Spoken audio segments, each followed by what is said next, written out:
If you've ever thought about buying a waterfront home in Southern Maryland, there are 5 questions you should ask before you make any decisions.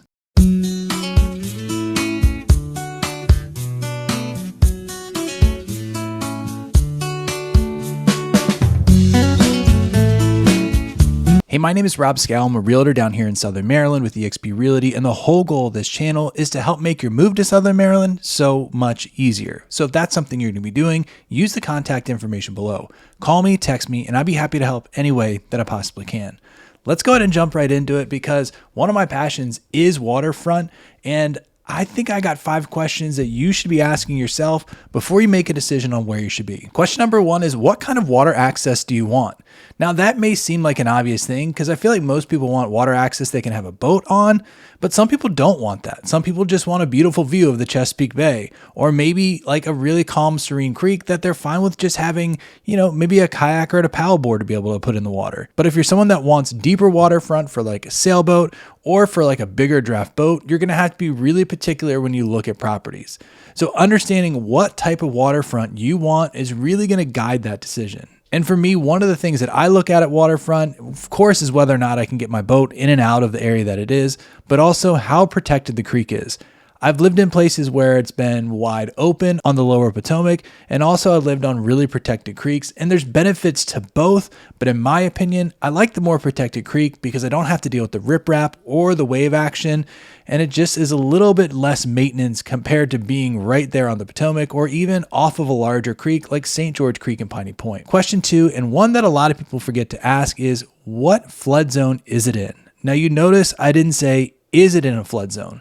Because I'd say majority of the properties in St. Mary's County that are on the water, especially ones that are right on the water, within that 100-foot buffer or right near that 100-foot buffer, are going to need flood insurance. Sometimes you can have flood insurance that's zone X, which technically means it's not required, but you can purchase it.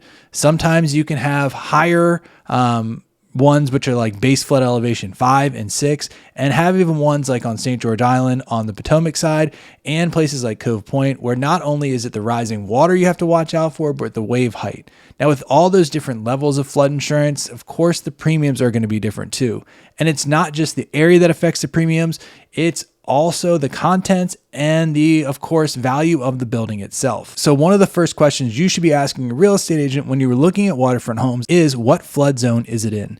Now, what you can do too is give the exact property address to your insurance broker, and they're either going to tell you they don't do flood insurance policies or give you a quote that can get you in the ballpark of what it would be like to insure that property for flood insurance. Question number 3 that you should be asking is, what things can't I do on my property? Now that seems a little bit crazy to say because it's your property and you own it, but because it's near the water, it probably has a 100-foot buffer and it's probably in the critical area.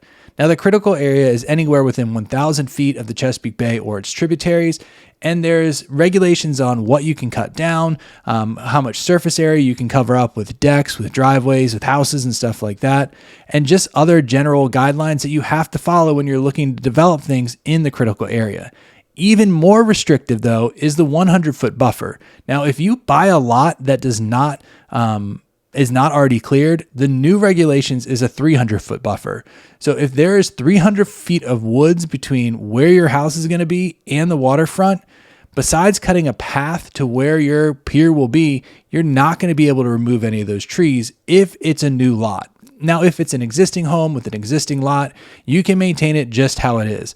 But in general, in the buffer zone, you can't remove vegetation unless it's already a lawn. You can't be putting up new structures. And the only real structure that's going to be allowed in there is going to be a pier and a 3-foot walkway from the house to the pier as well, besides what is already there. Question 4 is, what will the maintenance of the house cost? Now, honestly, the maintenance of the house itself isn't much different than any other house in Southern Maryland. You do get a little bit of saltwater corrosion and stuff like that, but not nearly as bad as places like the Outer Banks where there's a lot of wind and water blowing around and it's a lot more salty.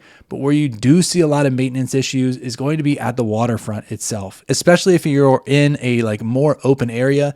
that the wave action can really pound on your shoreline. I know for myself, I like being on a protected creek because I don't have to worry about that as much, but I do miss kind of those wide open, beautiful views that you get from being on a larger body of water. Another thing to consider is your pier maintenance. If you're going to have a pier, there's going to be maintenance with that. Right now, I have to replace 175 6-foot boards on my pier, plus another 50 or so 8-foot boards. And it not only is it going to take time, it's going to take money, and it's just kind of a pain. And it's not an expense you normally would have if you weren't looking at waterfront properties. That being said, in my opinion, it's well worth it because I love being on the water. I love being out on the pier and just crabbing and fishing. So for me, the extra expenses are worth it. And question number 5 should be about whether or not you can have a pier. Now, normally in St. Mary's County, and I believe in Charles and Calvert County too, you need at least 54 feet of water frontage to install a pier. That's because you need to have 25-foot setbacks from each side of a property line